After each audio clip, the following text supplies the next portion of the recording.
I want to request all of you now to please open your Bible. This is our excitement.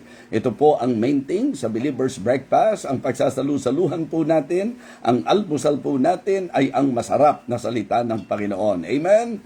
Yes. Romans chapter 8, beginning verse number 31. Romans chapter 8, beginning verse number 31. Okay, let me share with you the message of the Lord ay entitled, God is for us. God is for us. Okay? Romans chapter 8 verses 31 hanggang sa huling talata po. What shall we then say to these things? If God be for us, who can be against us?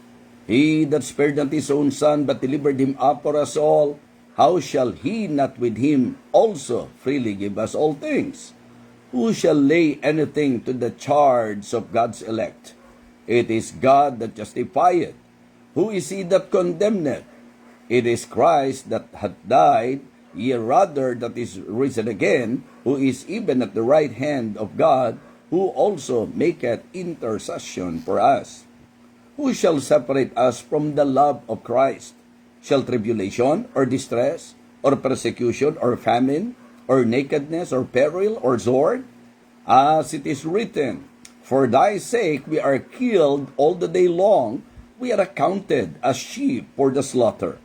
Nay, in all these things we are more than conquerors through him that loved us. For I am persuaded that neither death, nor life, nor angels, nor principalities, nor powers, nor things present, nor things to come, nor height, nor depth, nor any other creature shall be able to separate us from the love of Christ, or for the love of God, which is in Christ Jesus our Lord. Again, our encouragement, the title of my message this morning, God is for us. Ang Diyos ay nasa panig natin. Ang Diyos ay kapanig natin.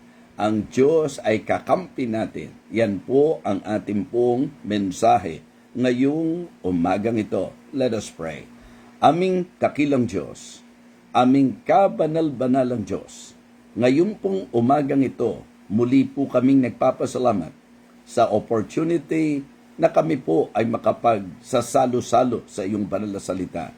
I pray, O Father, that you will again use your humble servant. Guide me, Lord. Please give me wisdom. Reach the heart of your people, O Lord. Encourage them. Challenge them, O God. And please, Lord, kung meron pong mga nagpapahina po sa amin, ang mensaheng ito, ang maging kalakasan po namin. Ito po ay maging sandigan po namin, Panginoon, sa anumang laban sa buhay na ito. Thank you so much, Heavenly Father, because it is always a blessing to hear your words. So please, ikaw po ang siyang tunay na umabot, magpala at magpalakas sa bawat isa. Ito po, Panginoon, ang aming pong panalangin. Kasama po ang aming pag-alala kay Teacher Flo na nawa completely makarecover po siya kaagad. Ganon din po si Ma'am Glenda, ang pamilya po nila, nawa sa naging pagpanaw ng kanilang mahal na ina, sila po'y aliwin mo sa pagkakataong ito. Naway panghawakan po namin ang kaaliwan na dulot ng iyong salita at ng iyong pangako. Panginoon, hiling ko rin po na ikaw ang siyang magbigay din po ng comfort sa mga naulila ni Ate Tetet Buena, Panginoon. Sa iyo ko po'y pinagkakatiwala ang aming pong muling pakikinig ng iyong mensahe. Ito po ang aming panalangin sa pangalan po ng aming Panginoong Jesus. Amen. Amen. Okay, so ito po ay isa sa napakagandang passage na kung saan isinulat ni Apostol Pablo na obviously ang gusto po niya ay ang magbigay ng encouragement sa kanyang mga sinulatan. Alam niyo po, ang Romans chapter 8, bagamat alam natin na ang kabuuan ng Bible, salita ng Diyos, kung ang pag-uusapan po yung ating standing, yung ating spiritual standing bilang mga Kristiyano, napakaganda po ng Romans chapter 8. Kumbaga, kung sisimulan po natin sa unang mga talata, di po ba? Yun pong ating pong pinangahawakan sa usapin ng kaligtasan. There is therefore now no condemnation to them that are in Christ Jesus, who walk not after the flesh, but after the Spirit. Dito natin makikita na niliwanag din na hindi lang wala ng kahatulan sa atin, kundi ang banal na Espiritu na nasa sa atin ang nagpapatunay na anak na rin po tayo ng Diyos. So, maliwanag yan. Wala na po tayo sa kahatulan, anak po tayo ng ating Panginoon Diyos. Ang sabi nga po sa verse number 14 at verse number 15, di ba? For as many as are led by the Spirit of God, they are the sons of God.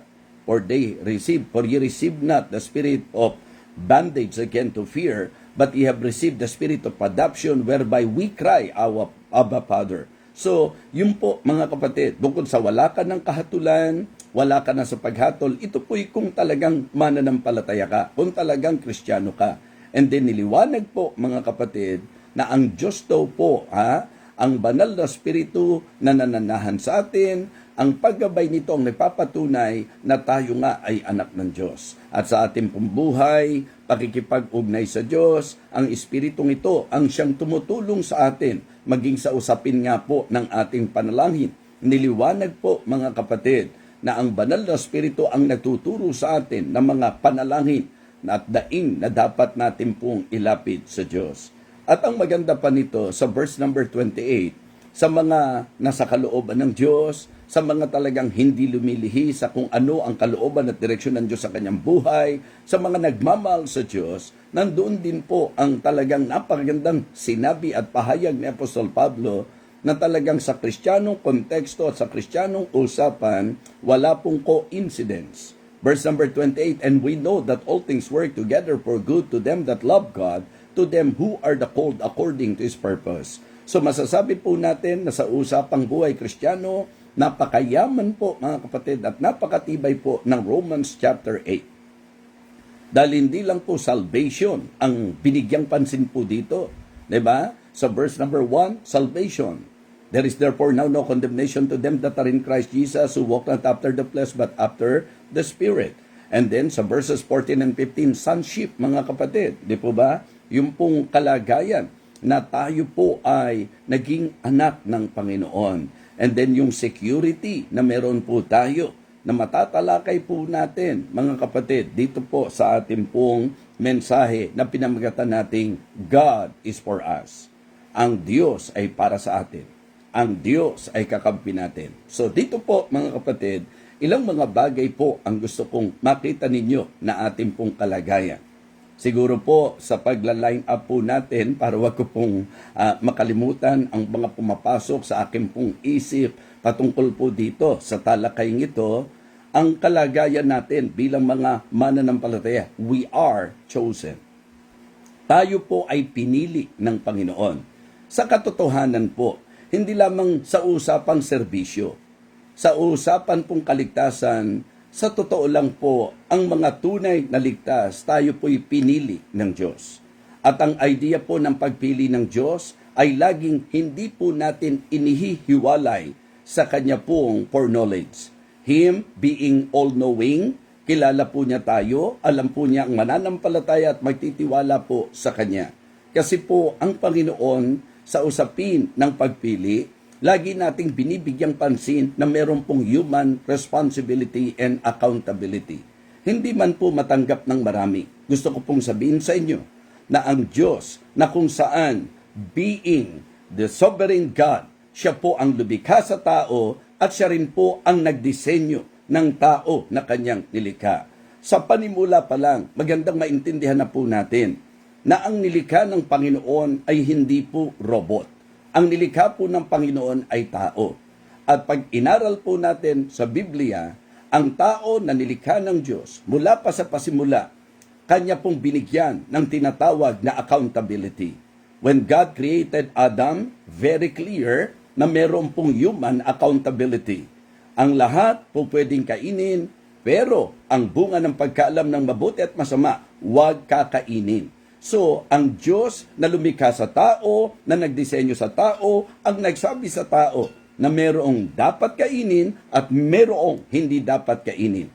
At dito makikita nyo po na hindi po sinunod ni Adam ang utos po ng Diyos. Sa pasimula, si Eve, di po ba? Hanggang ini-offer din po ito kay Adam. So maliwanag po, may utos ang Diyos. Meron pong malinaw na sinabi ang Diyos na huwag kakainin ang bunga ng pagkaalam ng mabuti at masama. Palibasa, ang tao po merong choice at yun po'y may kadahilanan why the Lord created man with choice. Bakit po? Sapagkat mayroon pong divine reason. And of course, wala pong makakaabot niyan. Diyos lang po ang nakakaalam sa kanyang naging disenyo. But one thing is so clear to us, that He created man with choice. Ikaw ay magpapasya, meron kang pananagutan, kung susunod ka sa Diyos, ikaw ay mapapabuti, kung susuway ka sa Diyos, ikaw ay mapapasama. Kung susunod ka sa Diyos, ikaw ay mapagpapala, kung susuway ka sa Diyos, ikaw ay mapapalo. So napakaganda po na ito ay ating pong mabigyan ng pansin. Mga kapatid, ipinapakita po ng ating pong pag-aaral. Ang sabi nga po, ang linaw-linaw, di po ba? Sa verse number 28, and we know that all things work together for good to them that love God, to them who are the called according to His purpose. Ang sabi po, for whom He did foreknow, He also did predestinate. Yung statement pa lang po, napakaliwanag na yung kanyang nakilala, ang sabi po, for whom, sabi doon sa verse number 28, huwag tayong bibitiw, ang sabi po, lahat ng bagay nagkakalakip-lakip na gumagawa. Wala pong coincidence. Pagka ang pinag-usapan, katayuan natin bilang Kristiyano, bilang nasa Panginoon, and we know that all things work together for good to them that love God, to them who are the called according to His purpose. For whom He did foreknow, He also did predestinate to be conformed into the image of His Son, that He might be the firstborn among many brethren. Mga kapatid, ipinapakita lang po, nililid lang po tayo ng talata na ang pagiging all-knowing ng Diyos ang dahilan kung bakit. Kung tutuusin po, sa naisin po, sa puso po ng Panginoon, wala pong po pwedeng bumalik sa Kanya ni isa mang tao. Ang mapapahamak sa impyerno, kailanman hindi po pwedeng sisihin ang Diyos. Ang masisira at mapapariwara ang buhay, kailanman hindi po pwedeng sisihin ang Diyos. Sapagkat ang tao po ay binigyan ng Panginoon ng kakayahan upang siya po'y pumili.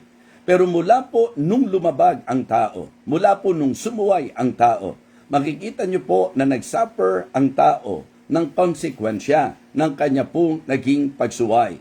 At ang operation na ito, ang disenyong ito ng Panginoon, that is the way of God in dealing with people. I mean, Him being the Creator, nasa Kanya ang lahat ng kapangyarihan, nasa Kanya ang lahat ng kapasyahan, lahat ng karapatan. Kaya mga kapatid, mga minamahal, napakaganda lang po na isipin natin na sa katotohanan, ang Diyos ang siyang pumili sa bawat isa sa atin. Bago pa ang lahat, mga kapatid, kilala na po ng Diyos ang pipili sa Kanya.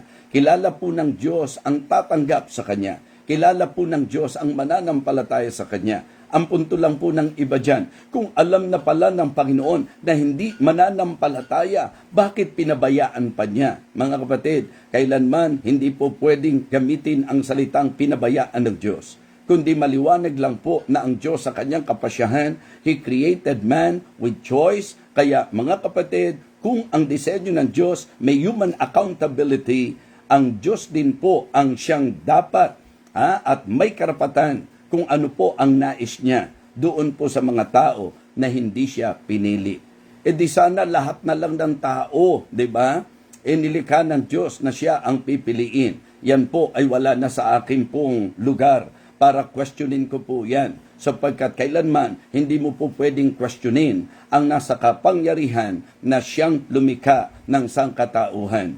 Ang dapat lang pong maisip ninyo, yung idea na bakit pwede naman piliin ng tao ang sumunod, bakit ang pinipili ng tao ay sumuway, bakit pwede naman piliin ng tao ang tama, ba't pinipili ng tao ang mali. Okay? So, yan po ang isang bagay na dapat maintindihan po natin. So, we are chosen. And not forsaken. Tayo po'y pinili po ng Panginoon. And then, we are cleared. Yun po yung idea nung wala ng condemnation. Wala na po tayo doon sa kalagayan ng condemned kung tayo po ay nanampalataya. Cleared na po tayo, mga kapatid. We are already washed. Binayaran na po ng Panginoon ang ating pong katubusan, mga kapatid, ay ginawa na ng Panginoon para po sa atin. Kaya sa totoo lang, yan po ang napakagandang dokumento na hawak po natin, that if you are a genuine believer, ang dokumento na pinangahawakan natin na nagsabi, there is therefore now no condemnation to them that are in Christ Jesus. Mahirap man pong ipaliwanag yan, mga kapatid, pero iyan po ay katotohanan. At ang susi, hindi paliwanag po natin. Ang susi po ay ang pananampalataya natin, na kung sinabi ng Panginoon na ang totoong nanampalataya ay ligtas, na ang totoong nanampalataya wala na sa paghatol, wag na po tayong humanap ng kung ano-ano pang maiko-question. Sapagkat kailanman, pag Diyos ang pinag-usapan, hindi siya maku-question. Ang questionably dapat sa atin ay yung mga nagke-claim, yung mga nagpo-profess, sapagkat meron pong inaasahan at magiging outcome ang tunay na pananampalataya. But what I would like all of us to know, okay? Sapagkat ang Diyos ang kakampi natin, mga kapatid, maliwanag po na dapat ma-appreciate natin ang ating kalagayan. We are chosen, we are cleared. Amen? And we are covered. Diba? We are covered. Kumbaga, sagot tayo ng Panginoon, mga kapatid. Napakaganda na ating pong panghawakan po yan. Na ang ating pong kalagayan, tayo po ay nasa poder na ng Panginoon, tayo po ay nasasakop na ng Panginoon, ang ating pong Diyos, ang ating pinangahawakan sa buhay na ito. Kaya nga sabi ko, sa paraang ito ng ating pong pagtalakay, ang gusto po nating ipunto, ma-enjoy po natin ang katayuan na tayo po ay nasa panig ng Diyos at ang Diyos po ay nasa panig natin. Mga kapatid, napakalaking advantage at meron po tayong assurance, mga kapatid. Kapag po ang ating pinanghawakan ay ang deklarasyon ng banal na kasulatan, sabi ko nga sa dokumentong ating pinanghahawakan na ang tunay na Kristiyano, tayo po mga kapatid, maliwanag sa Biblia na talagang cleared na po tayo, pinili po tayo, cleared na po tayo, at tayo po ay covered ng ating pong Panginoon. Kaya po, ang dapat ating pong i-consider ay ang kalagayan natin na mga conquerors po tayo.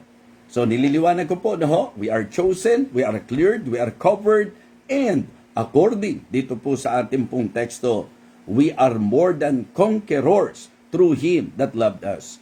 Ang usapan po ng pagpili sa atin, ang usapan po ng pagki-clear sa kalagayan po natin, ang usapan po ng pagko-cover po sa atin, at ang usapan ng pagiging conqueror natin, lahat ng yan ay dahil sa katotohanan ang Diyos ang kakampi natin. Because we are on God's side and God is on our side. Amen? Wow, what a blessing. Tayo po ay pinagpala ng ating Panginoon. At ayan po, nabasa ko po, we are complete. Amen? We are complete in Christ. Thank you, Deep Thinker. Yan po ay maliwanag na binanggit din po sa Colossians, mga kapatid. At sinabi po ng pahayag sa doktrinang dala ni Apostol Pablo that we are complete in Him. Saan ka pa, mga kapatid? So kaya gusto kong makita ng bawat isa sa atin na sa usapang salvation, wala tayong problema. Ang titiyakin mo lang, totoong nanampalataya ka sa Diyos. Sa usapang security, wala rin po tayong problema sapagkat covered tayo ng ating Panginoon at siya po ang ating kumpiyansa sa buhay nating ito. Kaya ngayon po, mga kapatid, mga minamahal, pansinin po natin na ang ating pong kalagayan na ang Diyos ay kakampi natin ay dapat nagiging dahilan upang tayo po, mga kapatid, ay maging secured. Diba? Ang sabi po, what shall we say then to these things? If God be for us, who can be against us? So kung titingnan nyo po, security po yan. Kristiyano, we are already secured because of Him. Diba? Hindi ganun lang po yon. yung katotohanan ang Diyos na sa panig natin, sino magtatagumpay sa atin? Sino po ang mananaig sa atin, mga kapatid? So wala po tayong problema in terms of security. Because God is for us, we have security. We have no problem when it comes to security. We are secured because of Him. Mga kapatid, sino po ang po pwedeng manaig sa Kanya? Sino po ang po pwedeng makatalo sa Kanya? Sino po ang po pwede, mga kapatid, na itapat sa Kanya? Wala po. Sapagkat dakila siya na nasa atin. Kaya nga, ang isang bagay po na dapat lagi kagalakan at kasiyahan natin, mga kapatid, yung po bang idea na kakampi natin ang Panginoon, kaya pwedeng pumanatag ka. Diba? Yung pong composure natin, yung pong courage natin, yung confidence natin, it is because of the security that we have. Dahil na rin po yan sa Panginoon. Yes, composure. Diba? Hindi po pwede na tayo po ay mabubuhay sa pangamba. Huwag tayong magpapanik, mga kapatid. Ang talagang isecure mo lang, yung kalagayan, nakakampi mo ang Diyos. At ang lahat ay nagsisimula sa salvation. Diba? Make sure of your salvation. Kilalanin mo po ang ating Panginoong Jesus bilang tagapagligtas sapagkat yan po ang susi. At kung sinasabi natin, talagang tayo po confidently nanampalataya sa Panginoon, then meron po tayong seguridad sapagkat yan po ang sinabi ng Bible. Security sa maraming aspeto ng ating pong buhay. Kaya nga sabi ko po sa inyo, yung composure, yung courage at yung confidence, yan po ang dapat maging epekto ng ating pong knowledge and awareness na ang Diyos ay kakampi natin. Ang Diyos ay nasa panig natin. So sa isang simpleng illustration, di ba? Minsan, halimbawa lang po sa basketball, kapag ka po yung kilala natin na napakahusay maglaro, minsan kapag ka po nasa team natin siya, para bang panatag na tayo. Pero kapag ka alam natin, dihado po ang team, di ba? Hindi pa natatapos ang laro, mag-uumpisa pa lang, naku, mananalo kaya tayo, magtatagumpay kaya tayo. Mga kapatid, niliwanag ko na sa inyo, we are more than conquerors. Di ba? Through Him that loved us. So, nandun ang composure, nandun ang courage, di ba? Ibig sabihin ng courage, hindi kawalan ng fear. Di ba? Ang simple meaning and idea ng courage is overcoming fear, to conquer our fears, mga kapatid. So, at ang ating pong kakayahan at kapangyarihan to conquer our fear is the security that we have because of Him. Tayo po ay nasa panig ng Panginoon at ang Panginoon nasa panig po natin. Yun po ang napakaliwanag. If God be for us, who can be against us? Okay? At hindi lamang po sa usapan ng security, wala tayong problema. Sa supply, wala rin po tayong problema. Diba? Ang ibig sabihin po sa tugon sa ating pong mga pangangailangan, mga kapatid, ang ating pong po pwedeng panghawakan ay ang napakagandang sinabi po ng verse number 32. He that spared not his own son, but delivered him up for us all, how he shall not with him freely give us all things. Paano pa niya hindi ibibigay ang mga pangangailangan natin kung nagawa na po niyang ibigay ang kanya pong bugtong na anak, ang kanyang pinakamamahal na anak? Sabi ko, ito bigyan po natin ng weight, mga kapatid. Kasi kadalasan po, para sa akin po, nakakasira ng patotoo na tinatawag natin ang sarili natin na mananampalataya, pero ang problema natin, pananampalataya. Ang ibig ko pong sabihin, yung pagtitiwala sa Diyos. Ang usapan ng supply, hindi nyo po yan hahanapin kung kani-kanino. Sapagkat ang source ng lahat ng bagay. Diba? So, God is our security, God is our source, mga kapatid. Siya po ang ating pong masasabi nating pangahawakan sa provision sa lahat po ng ating pangangailangan. Dito po ang gusto kong bigyang tutok po natin. Hindi po yung idea ng kung ano lang yung kakayahan niya. Hindi lamang po yung kanyang maaaring ibigay sa atin o yung pong kasaganahan, kundi ang gusto kong makita nyo, yung ginamit po niyang logic na, di ba, kasi may mga pagkakataon na nasa tao ang kakayahan. Nasa kanya rin po ba ang kagustuhan? Di po ba? So, halimbawa po, hindi lahat ng kaya mo, ibibigay mo. Tama po? So, ang ibig sabihin, hindi lahat ng mayaman, garantisadong magbibigay eh. Hindi lahat ng may kakayahan, garantisadong magbibigay. Kasi hindi lamang po doon sa idea ng kakayahan. Ang isa sa nakita ko pong aspeto na dapat nating masilip dito ay ang kagustuhan. Di po ba? Yes. All of us for sure will believe that God is more than able when it comes to His ability and capability. Alam ko po that all of us will agree na ang Diyos natin, kaya niyang ibigay ang lahat. Siya ang may-ari ng lahat ng bagay. Siya ang lumikha ng lahat ng bagay. Wala tayong problema sa kakayahan. But the blessing that I would like all of you to enjoy in this message, mga kapatid, dito po sa message na ito, hindi lang po yung kakayahan ng Diyos, kundi yung kagustuhan ng Diyos. Ang ibig sabihin, para naman ako at ikaw ay kumampante na at makumbinsi na talagang wag mong pagdudahan ng Diyos. Kasi hindi lang naman yung kakayahan niya ang sinesentrohan dito ni Paul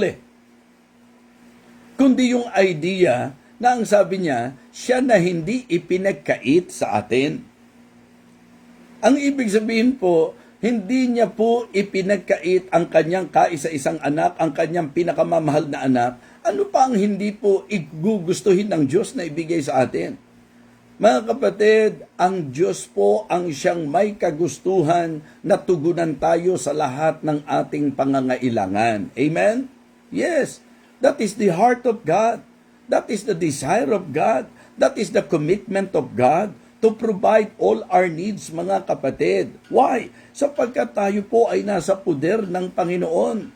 Siya po ang nagpo-provide para sa atin. Kaya ang supply, wag natin kung saan-saan hanapin. Ang supply ay nasa Panginoon natin. Amen? Mga kapatid, wala pong problema sa security kapag ka Diyos ang kakampi natin. Walang problema sa supply sapagkat ang Diyos ang kakampi natin. Yes. Maging sa kalakasan at tagumpay. Diba? Wala rin po tayong problema sa usapan ng strength sapagkat ang Diyos ang kalakasan po natin. Sa usapan ng success sapagkat ang Diyos ang siyang tagumpay po natin. So tingnan niyo po ang ginamit po dito ng mga pahayag ni Apostol Pablo. Sa verse number 35, who shall separate us from the love of Christ? Sinabi po niya at niline up po niya ang lahat ng mga posible na atin pong maging matinding laban, mga kapatid. Tingnan niyo po, tribulation. Who shall separate us from the love of Christ? Shall tribulation? Okay? Maliwanag po yan, di ba? Or distress? Or persecution? Or famine? Or nakedness? Or peril? Or sword? Sa ating pong pag-iisip, mga kapatid, sa ating pong talagang masasabi nating pagharap sa katotohanan, ano po ba nakakaligalig sa atin? Ano po ba nakakabalisa sa atin? Ano po ba nakapangihina ng loob natin? Ano po ba ang nagbibigay takot at pangamba sa atin? O dilato ng sinabi rito, tribulation, 'di ba? Distress, persecution, famine, 'di ba? Nakedness, peril, sword. Yang lahat ng 'yan, mga kapatid. 'Di ba?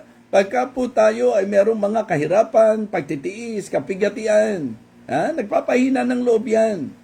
Ganon din po yung distress o kaya yung pag-uusig o yung ating pong mga nararanasan na kagutuman, kakulangan, yan po, panganib. Yun po yung makikita nyo na ipinopoint out po dito na dahil nasa panig natin ng Diyos, lahat ng ito, mga kapatid, dapat mapagtagumpayan po natin. Di ba?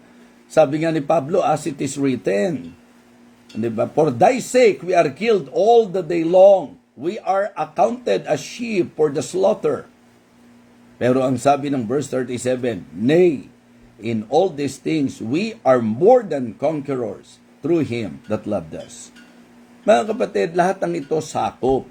Yung pong security natin because of the love of Christ. because of the love of God. So mga kapatid, tayo raw po ay higit pa sa mga mapagtagumpay. So ibig sabihin po mga kapatid, wala tayong problema sa security, wala tayong problema sa supply, wala po tayong problema sa strength, wala po tayong problema sa success.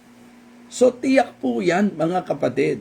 Yun po yung malaking blessing na tayo po bilang mga Kristiyano dapat i-enjoy po natin. Sabi ko nga, nililiwanag ko po sa inyo, importante po na ako at ikaw ang unang isecure natin yung ating kaligtasan. So niliwanag po yan sa unang talata pa lang ng Romans chapter 8 na wala na raw pong paghatol sa sino man na nakay Kristo. So kinakailangan, kaibigan, na maranasan natin ang katayuan na ako at ikaw ay mapapasa ating Panginoong Hesukristo. Diba? So, ito po ang itinuturo ng salita ng Diyos. There is therefore now no condemnation to them that are in Christ Jesus, who walk not after the flesh, but after the Spirit. Doon po sa sonship, niliwanag ko rin po sa inyo na ang pinangungunahan ng banal na Espiritu ay anak ng Diyos. For as many as are led by the Spirit of God, they are the sons of God. So blessing po na hindi lang Kristiyano ka, na ikaw ay ibilang na anak ng Diyos. So kaya ito ang ating pong pinangahawakan. Bilang tayo po ay ligtas, bilang tayo po ay anak ng Diyos, mga kapatid, God is on our side. So God is for us. And because of that, wala tayong problema sa security, wala tayong problema sa supply, wala tayong problema sa tagumpay. Importante po ang ating tinalakay ngayon. Wala tayong problema sa security, ang titiyakin mo lang, nasa kalooban ka ng Panginoon. Wala tayong problema sa supply, ang titiyakin mo lang, nasa kalooban ka ng Panginoon.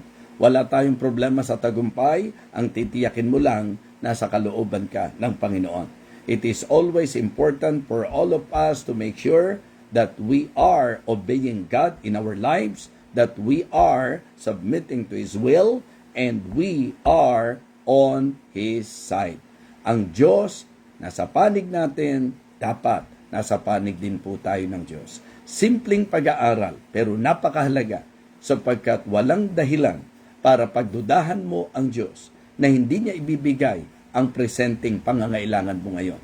Ano man po ang matinding pangangailangan po natin sa buhay, huwag po tayong magduda na kung naibigay na po ng Diyos ang pinakamahalaga sa Kanya, ano pa ang hindi niya ibibigay sa atin? Panghawakan mo na pagkailangan mo na kapag yan ay hindi lihis sa kalooban ng Diyos, tiyak na yan ay ipagkakaloob ng Diyos sa iyo, hindi ipagkakait ng ating Panginoon sa iyo.